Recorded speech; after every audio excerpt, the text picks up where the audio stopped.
여러분, 겸손한 자를 높이신다, 교만한 자를 낮추신다 하는 이런 하나님의 말씀 잘 아시고 계시는 줄 믿습니다. 그런데 이 말씀이 교회 안에서는 통하지만 세상 사회에서는 통하지 않는다, 이런 생각을 혹시 하시지 않습니까? 가령 취업 인터뷰를 할 때 겸손하게 답변하면 합격이 되겠습니까? 자기 과장도 하고 자기 포장도 하고 자기 선전도 하면서 대답을 하면 합격할 수 있을 텐데, 겸손하게 대답할 때 합격할 수 있을까요? 직장 생활이나 사업이나 이런 것을 할 때 겸손하면 정말 높아질까요? 아니면 거만하면 높아질까요? 오늘 본문의 말씀은 여러분이 잘 아시지만 이것이 불신 세상에서도 이루어지는가 하는 질문이 여러분에게 있을 것입니다.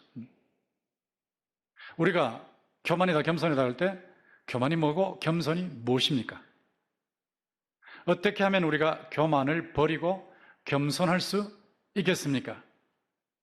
여러분, 오늘 본문을 아까 읽으셨는데 보시면 5절에 젊은 자들아 이와 같이 장로들에게 순종하고 다 서로 겸손으로 허리를 동이라는 말씀이 있습니다. 이 젊은 자들에게만 요구하는 것입니까? 지금 베드로가 노년에 젊은 자들, 장로가 아닌 교회의 상대적으로 젊은 자들에게만 장로들에게 순종해라 이렇게 말씀하시는 것입니까? 일방적입니까? 그렇지 않습니다. 5장 1절부터 4절까지는 장로가 어떻게 해야 되는지, 교회의 지도자, 저도 장로인데 교회의 지도자가 어떻게 해야 되는지 분명히 나와 있습니다. 그 2절부터 보시면 억지로 하지 마라, 억지로. 교회 지도자가 억지로 하지 마라. 자원해서 해라. 이익을 위해서 하지 마라. 돈 벌기 위해서 교회 지도자 되지 마라. 자발적으로 해라. 지배하지 마라. 막 내리누르고 막 명령하고 지배하지 마라. 본을 보여라. 이게 분명히 나와 있어요. 그것이 어떤 거냐? 5장 1절에 보면 그리스도의 고난의 증인이다. 그리스도께서 우리를 위해서 고난 당하셨는데 그 길을 따라가는 지도자들이 앞장서서 의를 위해서 고난 당하는 모델이 되어야 된다. 그렇게 살아갈 때에 나중에 예수님이 재림하시면 영광의 멸류관을 받는다. 자, 이 말씀을 먼저 주시고 나서 젊은 자들아 하고 본문이 나오는 거예요. 젊은 자들아 장로들에게 순종해라. 다 서로 겸손으로 허리를 동여라. 자, 장로가 있고 젊은 자가 있고, 장로가 있고 장로 아닌 사람들이 있고, 계급이 아니죠. 계급이 아니고 기능, 역할의 구분이죠. 권위의 질서죠. 하나님께서 인간 세상에 권위 질서를 주셨습니다. 가정에 가면 부모가 있습니다. 조부모가 있습니다. 근데 부모와 조부모의 권위를 무시하면 교만이에요. 자기에게 생명을 주는 통로였는데, 자기가 지금까지 살아올 수 있도록 만들어준 인물들인데 그 권위 무시한다? 교만이죠. 권위를 인정하고 존대한다? 겸손이죠. 교회도 권위 질서가 있고 사회도 권위 질서에서 옛날에는 막 교수의 머리칼도 잘라버리는 학생들이 있었는데 아무리 정의를 외친다 할지라도 그건 아닙니다. 정의는 사랑으로 권위를 지키면서 진실하게 온유하게 외치고 실천하는 거죠. 그러나 권위를 싹 무시해버리고 그 권위 무시하는 것 자체가 벌써 불입니다. 불이. 하나님께서 권위 질서를 주셨는데 이 권위 질서를 인정해라. 권위 질서에 순복해라. 하나님의 명령을 어기라는 명령을 하지 않는 한 권위 질서에 순복해라. 그러면서 서로 겸손으로 허리를 동여라. 서로 간에 겸손해라. 교만하지 말고 겸손해라. 돈 있다고, 많이 배웠다고, 성공했다고 남 무시하지 마라. 상대를 존대해라. 겸손하게 대해라. 자, 이런 말씀이에요. 이런 말씀인데 이 말씀을 하나님께서 주셨는데, 자, 교만이 뭐냐? 권위질서 무시하는 거다. 겸손이 뭐냐? 권위질서 인정하는 거다. 교만이 뭐냐? 남들을 무시하는 거다. 겸손이 뭐냐? 남들을 존대하는 거다. 자, 이렇게 분명히 본문에 나와 있고 또 하나님이 세우신 질서라는 것이 나와 있어요. 이거 간단한 말씀이죠. 그런데 세상에서 이러냐는 거죠, 세상. 세상에서 어떤지를 아셔야 우리가 이 말씀 가지고 세상에 살아가는 거 아니겠습니까? 당장 지금 예배 끝나고 나가시면 세상에서 살아가셔야 되니까 세상의 시각이 무엇이냐? 세상에서 겸손이라는 게 뭐냐라고 할 때는 공자가 이렇게 가르쳤죠. 공자는 여러분 잘 아시지만 유교의 도리가 무엇입니까? 가정이라는 공동체의 질서를 지켜라. 집에 어르신들이 계시다. 어르신들을 존대해라. 밖에 나가도 어르신들이 계시다. 어르신들을 존대해라. 이거 공자가 가르친 거예요. 개인만 생각하지 말고 개인의 이권만 생각하지 말고 공동체를 생각해라. 그 무시하면 집안이 체면 손상을 당한다고. 집안이 욕을 먹는다고. 네가 잘못하면, 밖에 나서 잘못하면 집안이 욕을 먹어. 집안이. 공손해라, 예의를 지켜라, 체면 지켜. 자, 이게 공자의 겸손이에요. 공자의 겸손. 헬라 철학자들은 뭐라 그랬습니까? 소크라테스가 너 자신을 알아라. 네 자신을 알아라. 네가 말이야 모른다는 걸 아는 게 겸손이야. 이게 지적인 겸손이에요. 지적인 겸손. 아리스토텔레스, 너만 사는 게 아니에요. 세상엔 딴 사람도 있어. 딴 사람 한번 유심히 관찰해봐라. 잘난 사람 많어. 똑똑한 사람 많어. 지혜로운 사람 많어. 그 사람들을 존대해야지. 무시하면 되겠어? 자, 이게 헬라 철학의 겸손입니다. 심리학의 겸손은 무엇입니까? 예전에는 심리학에서 겸손을 싹 무시해버렸어요. 왜? 계속해서 자존심만 강조했거든. 자존심, 셀프 이스팀. 자존심을 잃으면 인간이 망가진다고 봤어요. 그러니까 자꾸 세워주라는 거예요. 죽게 세워라, 죽게 세워라, 죽게 세워라, 죽게 세워라. 자꾸 죽게 세워라 이것만 강조했어요. 그러니까 자기 자랑하고 자기 선전하고 자기 과장하고 자기 포장하고. 자, 이게 심리학이 그동안에 주장해왔던 것입니다. 그러나 최근에 와서 심리학이 이제 성경으로 약간 돌아와요.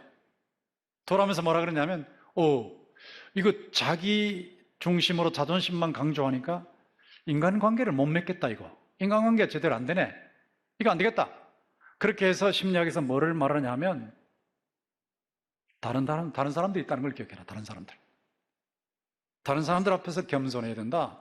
예를 들어서 회장이 직원들을 싹 무시해버리면 막 명령만 내리고 싹 무시하고 지배하고 주장하고 막 몰아붙이고 목표 달성 안 되면 잘라버리고. 자, 이렇게 되면 회사가 잘 되느냐? 절대 잘 되지 않는다. 직원들을 인정해주고 직원들이 일할 수 있도록 배려해주고 잘 되면 직원들이 잘했다 그러고 공을 직원들에게 돌리고 직원들을 격려해봐라. 자, 이게 겸손이거든요. 그럼 회사 잘 된다? 자, 이런 심리학이 나왔어요. 겸손의 심리학이라는 게 최근에 20년간에 나왔어요.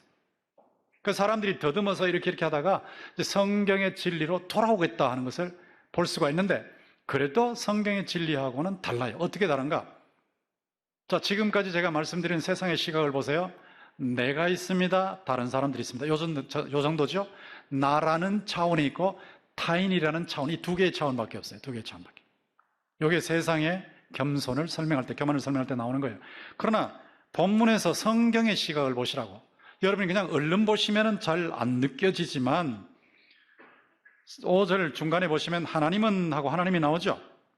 그 다음에 6절에 보면 하나님의 능하신 손 아래서 겸손하라 하나님이 나오죠. 차원이 하나 더 생겼죠. 나와 다른 사람들만이 아니라 하나님이 계시죠. 하나님. 이게 성경의 겸손을 설명할 때 나오는 차원이에요. 차원이 달라요. 세상에서는 아무리 얘기해도 여기 하나님을 인정을 안 하니까, 위로 하나님을 인정하지 않으니까 하나님이 주신 인간이라는 생각이 없어요. 하나님이 창조하신 사람이라는 생각이 없어요. 사람을 대할 때 뭐 잘났네, 잘하네, 똑똑하네, 그래서 존대해야지. 그게 아니고 하나님이 지으신 하나님 닮은 꼴이니까 아무리 못 살아도, 아무리 가난해도, 아무리 망가졌어도, 아무리 무식해 보여도, 공부 안 했어도 존대하라는 거예요. 존대하라. 왜? 하나님이 세우셨으니까. 하나님의 형상이래. 하나님 닮은 꼴.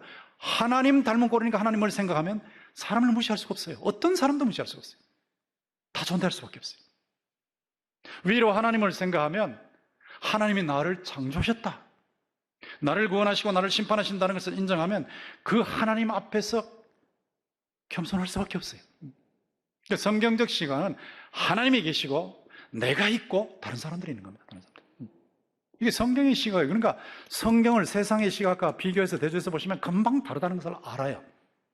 겸손은 하나님과 사람과 만물의 속에서 나의 위치를 정확하게 파악하는 거예요. 내 위치를 정확하게 파악해요. 어른들 속에서 내 위치를 정확하게 파악해요. 권위질서 속에서 내 위치를 정확하게 파악해요. 그리고 내 하는 일을 그냥 그대로 정직하게 묘사해요. 정직하게 그대로. 맞습니다. 예, 그렇습니다. 근데 그건 또 그렇고요. 그건 또 잘못하고 이건 또 잘하고. 뭐 이렇게 정직하게 묘사해요. 포장하지 않아요. 과장하지 않아요. 선전도 안 해요. 그냥 정직하게 하는 거예요. 그런데 당당해요. 위축되지 않습니다. 겸손 얘기하면 목사님 그래가지고 어떻게 삽니까? 네, 위축될 필요 없어요. 하나님 인정해요. 경외해요. 옆에 사람 존대해요. 그러나 나는 나대로 또 할 일이 있어요. 할 수 있는 일이 있어요. 당당하게 해나가는 거예요. 위축되지 않아요. 공손하지만 거실거실하고 아부하지 않아요. 다윗을 보시라고요. 다윗이 골리앗 앞에서 고백한 거 한번 보세요. 사울왕도 벌벌 떨고 자기 형님들을 포함한 군인들이 전부 벌벌 떨고 쩔쩔매고 3m쯤 되는 거장이 나와서, 요즘 같으면 막 핵하고 미사일을 들고 나와서 쏘기 직전이에요. 1분이면 서울까지 날아온다는데. 자, 그 직전이에요. 그런 상황에서 다 벌벌 떨고 죽는다고 난리 치는데 다윗이 고백한 거, 당당하게 말한 거 한번 읽어봅시다. 시작. 주의 종이 사자와 곰도 쳤은즉 살아계신 하나님의 군대를 모욕한 이 할례받지 않는 블레셋 사람이리까 그가 그 짐승의 하나와 같이 되리이다. 저거 다윗이 교만한 거 아닙니다. 다윗이 겸손합니다. 겸손한데 당당했어요. 왜? 하나님 때문에. 하나님 때문에 당당한 거예요. 하나님 때문에. 곰과 사자도 치게 하신 하나님께서 이 골리앗의 손에서도 적장의 손에서도 나와 우리 나라, 우리 민족을 건져주실 줄로 믿습니다. 확신입니다. 확신은 교만이 아닙니다. 당당한 교만이 아닙니다. 이걸 놓치면 예수 믿는 사람들이 밖에 나와서 아무 일도 못해요. 당당해요. 위축되지 않아요. 그러나 자기 위치를 정확하게 알아요. 질서 지켜요. 남을 존대해요. 하나님께 영광 돌려요. 자, 이것이 중요한 겸손입니다. 저는 여러분들이 모두 다 겸손하기를 주의 이름으로 축원합니다. 겸손하면 존귀해진다. 자, 6절에 나와 있죠. 하나님의 능하신 소리 안에서 겸손하라. 때가 되면 높이시리라. 너희를 높이시리라. 하나님이 높이신다. 제가 늘 말씀드리지만 시골 골짜기가 숨어 있어도 하나님께서는 준비된 겸손한 자를 무대의 중심에 세우십니다. 선교지 저 골짜기에서 아무도 몰라도 하나님은 준비된 자를 무대의 중심에 세우십니다. 이걸 아셔야 예수 믿는 사람의 재미를 아는 거예요. 신앙의 재미를 아는 거예요. 재미. 하나님이 이렇게 하신단 말이에요. 겸손하면 존귀하게 하신다. 하나님께서 사무엘상 2장 30절에도 말씀하셨죠. 나는 나를 경멸하는 자를 경멸하고 나를 존대하는 자를 존대하리라. 하나님을 경멸하면 경멸을 당해요. 하나님을 존대하면 존대를 당해요. 하나님이 하시는 일이라는 거예요. 이것이 하나님의 주권이라는 겁니다. 하나님의 특권입니다. 하나님의 주권입니다. 우주 만물을 창조하시고 인간을 창조하시고 다스리시는 분이 이렇게 보시면서 모든 교만한 자를 낮추시고 일일이 낮추시고 모든 겸손한 자를 일일이 높이시는, 이게 하나님의 주권이에요. 시편 75편 6절 7절 읽어봅시다. 시작. 높이는 일이 동쪽에서나 서쪽에서 말미암지 아니하며 남쪽에서도 말미암지 아니하고 오직 재판장이신 하나님이 이를 낮추고 저를 높이시느니라. 이를 교만한 자를 낮추시고 저를 겸손한 자를 높이시느니라. 하나님의 주권이에요. 다윗이 이것을 체험했죠. 목동으로 있다가 또 골리앗을 쳐부수고 대단했는데 10여 년 동안 낮아졌다가 대왕이 되죠. 하나님이 하시는 겁니다. 하나님. 부하기가 주께로 말미암고 또 주는 만물의 주제가 되사 손에 권세와 능력이 있사오니 모든 자를 크게 하심과 강하게 하심이 주의 손에 있나이다. 그걸 체험한 것이에요. 하나님의 주권. 이것이 교회에서만 나타나느냐? 신자에게만 나타나느냐? 세상에는 안 통하느냐? 정치, 경제, 사회, 문화, 스포츠, 국방 이런 데서는 안 통하느냐? 아니, 다 통해요. 하나님은 우주의 1평방센티미터도 하나님의 주권에서 벗어나는 곳이 없어요. 전부 하나님 거예요. 하나님 다 보시고 계세요. 은밀한 중에 신자만 보신 게 아니고 불신자도 보세요. 다 보세요. 하나님께서 낮출 자를 낮추시고 높일 자를 높이시는데 세상에도 통합니다. 다니엘서에 나온 느부갓네살 왕 잘 아시죠? 느부갓네살이 바벨론의 큰 그 당시 세계 최고의 강국의 최고의 왕이었어요. 대단한 말 한마디면 산천초목이 벌벌 떨었죠. 세계의 모든 사람들이 벌벌 떨었죠. 그런 바벨론 왕인데 느부갓네살이 왕궁에 올라가서 이렇게 보는 거예요. 자기 도성을 이렇게, 바벨론이라는 수도죠. 이렇게 보니까 막 대단하거든. 영광, 화려, 장엄. 이야, 이거 봐라, 이거 봐라. 바벨론이 도성을 내가 세웠잖아. 내가 내 힘으로, 내 지혜로 이 엄청난 도성을 세우고 세계를 지배하고 있잖아. 근데 그 말을 하는데 그 말이 입에 있는데 바로 하나님께서 낮추시는 거예요. 왕궁에서 쫓겨났어요. 7년 동안 짐승들하고 같이 살았어요. 이슬을 맞았습니다. 소처럼 불 뜯어 먹었습니다. 왕이 불 뜯어 먹었습니다. 몸에서 나온 털이 독수리 털처럼 되어버렸습니다. 손톱이 새 발톱처럼 됐습니다. 7년 동안 미친 사람처럼 정신도 나갔습니다. 근데 7년 후에 그가 돌아왔어요. 왕으로 다시 돌아왔어요. 그러고 나서 그가 고백하는 것이 이것입니다. 지극히 높으신 분이, 하나님을 알았단 말이에요. 지극히 높으신 분이 인간 나라를 다스리시는구나. 지극히 높으신 분이 낮출 자를 낮추시고 높일 자를 높이시는구나. 그걸 고백한 겁니다. 느부갓네살 예수 믿는 사람 아니었어요. 하나님 믿는 사람 아니었어요. 세상의 왕이에요. 근데 하나님께서 그를, 교만한 그를 낮추셨어요. 그리고 겸손하게 만드시고 다시 높이셨어요. 세상에서도 통하는 진리입니다. 이거는 미국의 초대 대통령 조지 워싱턴, 16대 대통령 에브라임 링컨. 조지 워싱턴이 젊을 때는 대단했거든요. 막 성격이 불과 같아. 화산 같아. 화산 같으니까 자기 마음에 안 들면 그냥 두지 않는 거예요. 허세가 대단해. 막 하늘 찔러. 자기가 대단한 사람이라고 막 큰 소리 뻥뻥 치고. 남이 충고하면 지가 뭔데 나를 충고해. 충고 일체 안 받았습니다. 내가 말이야 어떻게 위대한 인물인데 나를 무시해. 이렇게 나왔으니까. 사실 사람이 잘하고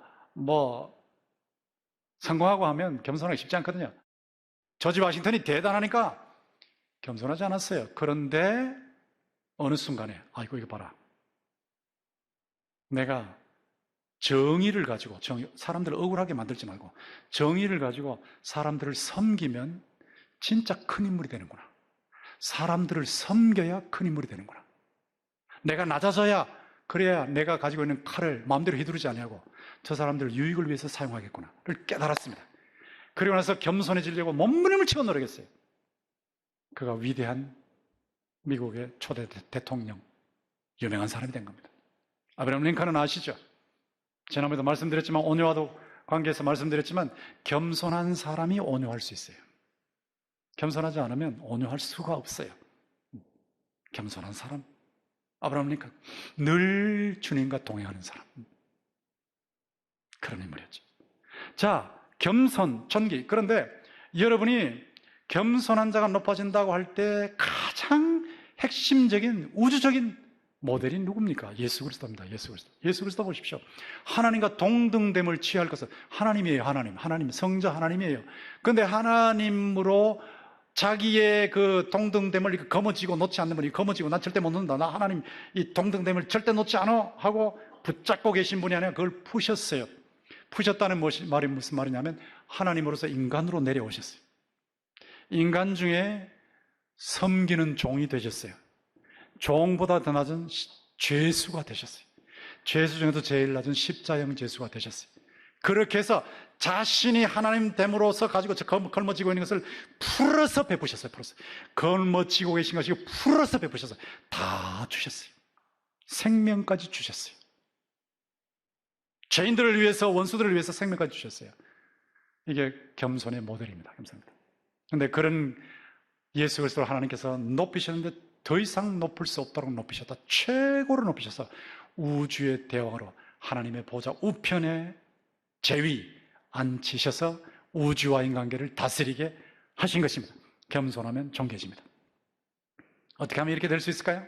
구체적인 방법이 무엇입니까? 이미 나왔지만 확인해 보십시오. 오직 하나님께 영광 돌리시면 돼요.